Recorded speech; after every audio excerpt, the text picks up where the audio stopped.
جس پر نصیحت اثر نہ کرے تو اسے سمجھ لینا چاہیے کہ اس کا دل ایمان سے خالی ہے۔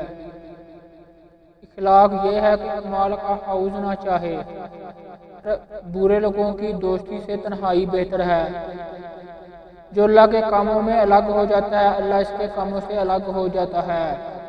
اے لوگوں، خوف الہی سے تم میں سے جو رو سکے وہ روئے کہ وہ دن آنے والا ہے تم کو رلایا جائے گا۔ دل میں اکثر آفتیں آنکھیں راستے آتی ہیں۔ پرہیز کرو، پرہیز نفع دیتا ہے، عمل کرو، عمل قبول کیا جاتا ہے۔ مجھے یہ پسند تھا کہ میں بندہ مومن کے سینے میں ایک بال ہوتا۔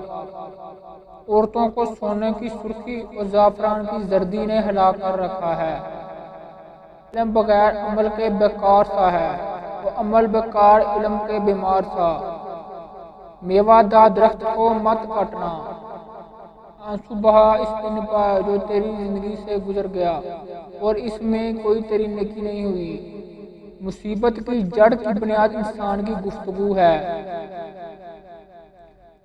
میں یہ پسند کرتا ہوں کہ میں ایک ایسا درخت ہوتا جس کو کاٹ دیا جاتا اور پھر کھا لیا جاتا۔ عقل مند کی پہچان کم بولنا ہے۔ صدقہ فقیر کے سامنے عاجزی با ادب پیش کر، کیونکہ خوش دلی صدقہ دینا قبولیت کی نشانی ہے۔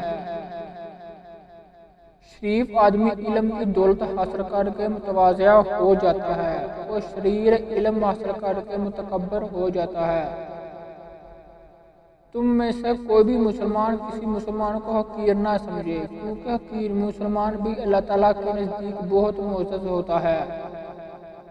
اے لوگو، اللہ تعالیٰ نے تمہارے لیے جو آگ جلائی ہے اٹھو اسے نماز کے ذریعے بجھا دو۔